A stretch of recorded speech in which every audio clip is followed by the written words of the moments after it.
Trading को सीख पाना इतना मुश्किल क्यों है? क्या ऐसा कारण है कि आप कुछ सीखने के बाद भी ट्रेडिंग नहीं कर पा रहे? क्योंकि अगर रियलिटी में देखा जाए तो यूट्यूब पे इतना सारा एक्चुअली में फ्री कंटेंट अवेलेबल है। चाहे आपको प्राइस एक्शन के लेक्चर मिल जाएँगे, आपको ट्रेंड लाइन के लेक्चर मिल जाएँगे फ्री ऑफ कॉस्ट। आपको कैंडल स्टिक सीखने को मिल जाएगी, आपको स्मार्ट मनी के कॉन्सेप्ट ये सब अगर आपके अंदर सीखने की इच्छा है तो यूट्यूब पे फ्री ऑफ कॉस्ट मिल जाएँगे। बट उसके बाद भी ऐसा क्यों होता है कि कोई इंसान सिंपल तरीके से ट्रेडिंग कर रहा है और पैसे बना रहा है और आपको इतना कुछ पता है उसके बाद भी आप ट्रेडिंग से पैसे नहीं बना पा रहे। इसका सबसे बड़ा कारण और आप उसको इम्प्रूव कैसे कर सकते हो, हम आज के लेक्चर में सीखेंगे। ट्रेडिंग में सब कुछ सीखने के बाद भी अगर आप प्रॉफ़िट नहीं कर पा रहे हो, तो उसका सबसे बड़ा कारण जानने की हम कोशिश करते हैं और वो कारण एक्चुअली में होता है trading psychology. Now trading psychology एक ऐसी चीज़ है जिस पे बहुत सारे लोग बोलते हैं कि एक्चुअली में ये मैटर नहीं करता। बहुत सारे लोग बोलते हैं मैटर करता है। अगर आप मेरी बात मानो तो जब सारी इन्फॉर्मेशन फ्री में अवेलेबल है, सब कुछ लोगों को पता है, उसके बाद भी अगर लोग पैसा नहीं बना पा रहे हैं, तो वो एक चीज़ हो सकती है आपका सोचने का तरीका। एकदम सिंपल और एकदम आसान भाषा में यही चीज़ जो मैटर करती है। अब वो सोचने के तरीके से मेरा मतलब क्या है? सोचने के तरीके से मेरा मतलब ये है, जब आप एक पर्टिकुलर ट्रेड में होते हो, तब आप सोचते कैसे हो? अब ये जो सोचने का तरीका एक्चुअली में है, ये चीज़ आपकी 80% होती है ट्रेडिंग में और अगर आपको टाइम ज़्यादा हो गया हो, लेट्स आपको 5, 6, 7, 8 या 10 साल से ज़्यादा हो गए, तो ये चीज़ 99% है। बिकॉज़ अगेन अब आपको 6 से 8 साल हो चुके हैं या आपको 5 साल हो चुके हैं, तो इसका मतलब है आपने इनफ चार्ट टाइम दे दिया है। आपको इनफ चीज़ें सीखी है, आपने इनफ लॉस भी किया है, अच्छे खासे पैसे भी आपने जलाए होंगे। तो अब जो चीज़ आपको रोक रही है, वह सिर्फ़ और सिर्फ़ आपको सोचने का तरीका है, जिसको बहुत सारे लोग ट्रेडिंग साइकोलॉजी बोलते हैं और मेरे पॉइंट ऑफ व्यू से it is just how you think when you are into a trade. अब यूजुअली क्या होता है, सबको यहाँ पे अलग-अलग थॉट्स आते हैं। मतलब कि एक बिगिनर ट्रेडर को अलग नज़रिए से देखेगा। उसके लिए अगर अभी जो बातें मैं बोल रहा हूँ, वो शायद रिलेटेबल भी नहीं होगी। क्यों? क्योंकि वो बोलेगा यार मुझे तो अभी प्राइस एक्शन भी नहीं आता है, मुझे मार्केट में ऑर्डर लगाना ही नहीं आता है, मुझे स्टॉप लॉस भी नहीं लगाना आता है, ऑप्शन क्या होता है नहीं पता, फॉरेक्स मार्केट क्या है नहीं पता, बेसिक्स नहीं क्लियर है। तो उसको अगर मैं बोलूँगा कि बॉस 80 टू 90% ट्रेडिंग साइकोलॉजी है, तो स्टार्टिंग में उसको कुछ सेंस में आएगा ही नहीं। क्योंकि ट्रेडिंग साइकोलॉजी एक ऐसी चीज़ है कि आपको कोई एक बार में नहीं सिखा सकता। It is all about repeating the same thing again and again with discipline. तब कहीं जाके आप धीरे-धीरे करके ग्रेजुअली इम्प्रूव करते हो। एक लेक्चर या एक वीडियो से ये पॉसिबल नहीं है। नाउ अगर हम परसेंटेज की बात करें, तो अगर कोई एक एब्सोल्यूट बिगिनर है, उसके लिए ये रेशियो क्या होगा? उसके लिए उसके लिए होगा कि उसको 50% ध्यान देना है कि मेरे और मेरा बेसिक्स वगैरह सारी चीज़ें क्लियर करूँ और उसके बाद 50% उसके लिए साइकोलॉजी। जब वो एक ट्रेड में होगा, तो वो सोच कैसे रहा है, उसको उस पे फ़ोकस करना है। बट ऐज़ ए बिगिनर उसका फ़ोकस वहाँ पे सिर्फ़ 50% ही होना चाहिए।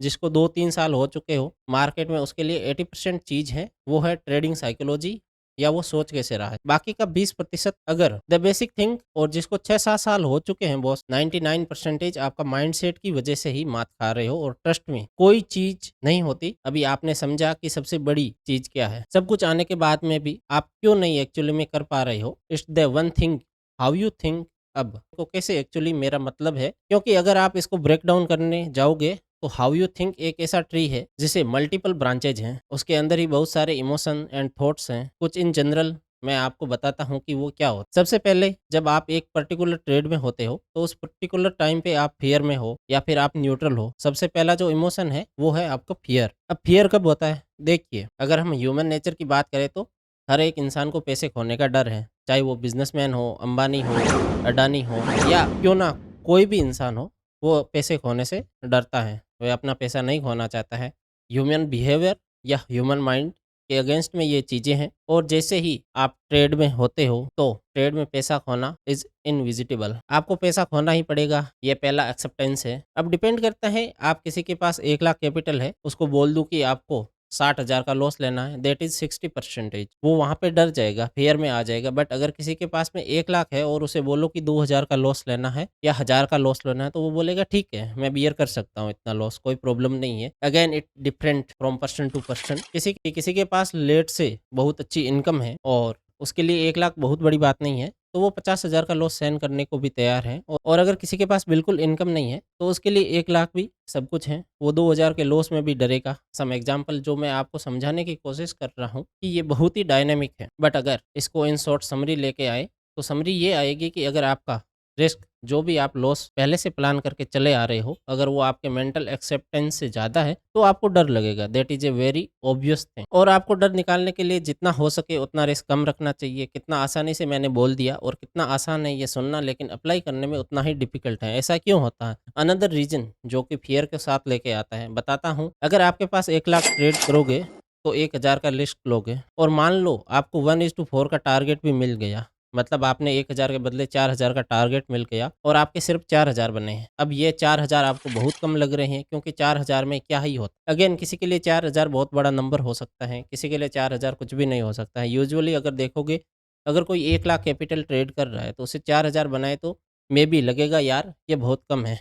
अगर मैं इसी में 1,000 के रिस्क के बजाय 10,000 का रिस्क लेता और मेरा 40,000 का प्रॉफ़िट होता और ये सभी कैलकुलेशन करते, ये चीज़ क्या है? दिस इज़ कॉल्ड, तो ये ग्रीड एक्चुअली में जैसे ही आता है, उसके पीछे-पीछे फ़ियर आपको अपने आप फ़ॉलो करेगा। That is one thing. इसलिए ये बात इतना डिफ़िकल्ट हो जाता है, because you are actually tried with one emotion और एक इमोशन दूसरे इमोशन को लेके आता है। नाउ इफ यू सी, इसीलिए इतना ज़्यादा डिफ़िकल्ट होता है कि बिकॉज़ एक इमोशन एक्चुअली में दूसरे इमोशन को लेके आता है। अगर आप एक सिंपल इमोशन को टैकल करने जाओगे, तो वो सिंगल इमोशन पीछे एक और इमोशन लेके बैठा होगा। अब देखो, अगर आप बहुत बड़ा रिस्क नहीं लोगे, तो आप बड़े प्रॉफ़िट भी नहीं करोगे। और अगर बड़ा प्रॉफ़िट सबको चाहिए, किसको नहीं चाहिए? और जैसे ही आप बहुत बड़ा रिस्क लोगे, तो आप पैसे खोने से डरोगे। और ये चीज़ एक्चुअली में ब्लंडर करती है। ये कहीं नहीं लिखा हुआ है कि मैं आपको बता पा रहा हूँ, क्योंकि ये सब कुछ मेरे साथ हुआ है and I have been in all these phases. जो आपके साथ घटित हो रहा है अभी, वो मेरे साथ सब कुछ पहले से होता आ रहा है। और ये सब फेजेस तब समझ में आते हैं जब एक्चुअली में आप पूरा कैपिटल लॉस कर देते हो और आप बस सोचते हो कि गलती कहाँ हुई थी। और प्रॉब्लम एक है कि हम लॉस करने के बाद भी कहीं और कभी यह नहीं सोचते कि गलती हमसे हुई,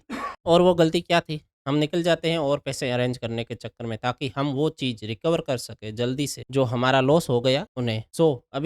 अभी तक आपको ये समझ में आ गया होगा कि जितना ज़्यादा हो सके आपको पहले से समझना है कि आप एक्चुअली में अभी इन द स्पॉट किस स्टेज में हो। और जब आपको ये मालूम पड़ गया कि नहीं, हाँ, मैं इस पर्टिकुलर स्टेज में भी हूँ, whether it can be a beginner stage, whether it can be a intermediate stage, whether it can be advanced stage। Beginner stage हो गया, 1 साल हुआ, 6 महीने में हुआ, 5 महीने हुआ है, ये अभी स्टार्ट कर रहा है। 50% साइकोलॉजी इंटरमीडिएट स्टेज 2-3 साल हो चुके हैं, थोड़ा बहुत पैसा बनाए, बट ओवरऑल लॉस में जा रहा है। You are not able to work out. फिर वहाँ पे आपको 70-80% फोकस करना है, 20% still need technical strategy and set of rules to follow. फिर आता है एडवांस स्टेज, जहाँ पे आपको 6-7 साल हो चुके हैं, बहुत पैसे आपने लाखों रुपए, हज़ारों रुपए या करोड़ों रुपए बर्बाद कर दिए हैं, बट स्टिल आप प्रॉफिट नहीं कर पा रहे हो। यहाँ पे आपको 99% सिर्फ़ और सिर्फ़ ट्रेडिंग साइकोलॉजी पे फ़ोकस करना है, आपके लिए इसके अलावा और कुछ ही नहीं है। बिकॉज़ आपको जितना सीखना था, जितनी प्रैक्टिस करनी थी, वो आप सब कुछ कर लिया है पिछले 5 साल में। एंड उसके बाद आपको समझ में आना चाहिए कि किस टाइप के 2 प्राइमरी इमोशन आते हैं। अगेन, अब इसी इमोशन में मैं ब्रेक कट डाउन करने जा रहा हूँ। तो फ़ियर के अंदर 4-5 टाइप के कॉन्टेक्स्ट निकल के आएँगे। हम बात करेंगे नेक्स्ट वीडियो में, but this is in general. तो एक इमोशन आप अगर टैकल करने जाओगे, तो दूसरा इमोशन आपके अंदर अपने आप ही आ जाएगा। अगर आप सिर्फ़ फ़ियर को टैकल करने जाओगे कि नहीं यार, मैं एक काम करता हूँ, फ़ियर को सॉल्व करने का सबसे आसान तरीका ये है कि मैं मेरा रिस्क बहुत कम रखूँगा। तो अगर मैं रिस्क कम रखूँगा, तो मेरे ऊपर लालच हावी नहीं होगा कि यार मैं इतने कम रिस्क में काम कर रहे हो, तो मेरे पैसे नहीं बढ़ेंगे। सीधी-सी बात है कि आप अगर कम रिस्क में काम कर रहे हो, तो आपके पैसे ग्रो नहीं करेंगे। सो अगर आप फ़ियर कंट्रोल करने जाओगे, तो लालच पे हावी हो जाएगा। फिर क्या होगा? 2-4 साल बाद आप ट्रेड करोगे, बिकॉज़ आपने अभी वीडियो देखा है, आपका दिमाग ऑलराइट है, बट अगेन ग्रीड क्या करेगा? ग्रीड बोलेगा नहीं यार, हेवी रिस्क लो, और जैसे ही हेवी रिस्क लोगे, अगेन वो फ़ियर बहुत हेवी तरीके से आ जाएगा।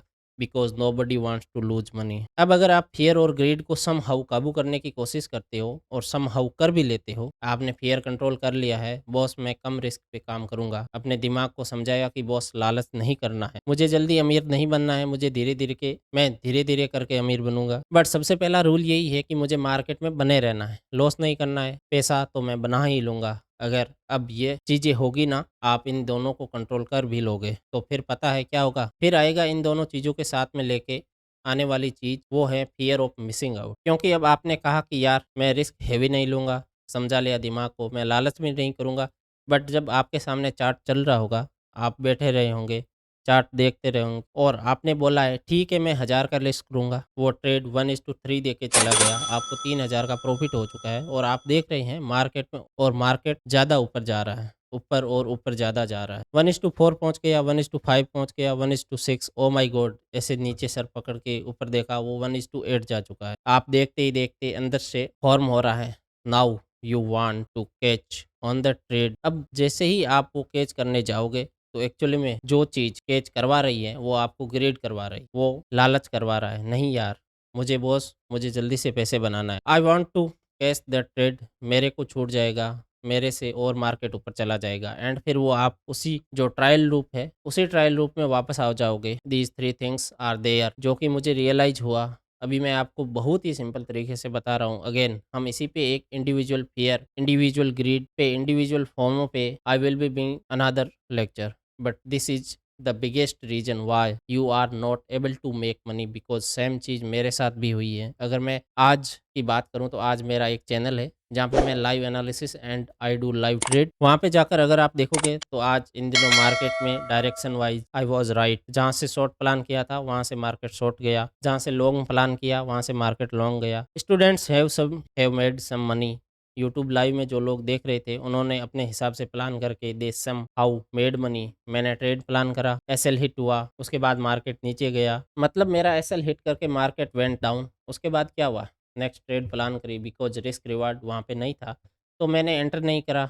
नाउ अगर देखा जाए ओवरऑल लॉस हुआ, but I am absolutely fine because it was just one bed. अगर कल की बात करें तो कल सेम मैंने प्लान पे स्टिक रहा था एंड आई गोट 1:3। अगर आप सपोज करोगे 1000 का रिस्क लेके 3000 बन गए और आज मैंने फिर 1000 का लॉस भी कर दिया, I am still in profit and there was a no FOMO and no fear, no greed, nothing, because I know कि ये चीज़ें लॉन्ग रन पे कैसे इम्पैक्ट करती। So this is a thing, जब आप एक पर्टिकुलर ट्रेड में होते हो, once you start rewiring yourself कि बॉस मैं कैसे सोच रहा हूँ, मेरे अंदर कैसे इमोशन आ रहे हैं, and once you feel focus on these 3 things, then only you will be able to make money. So this was the thing. I hope आपको ये लेक्चर समझ में आया होगा एंड नेक्स्ट लेक्चर बात करेंगे सिर्फ और सिर्फ फ़ियर पे बात करेंगे। All the best.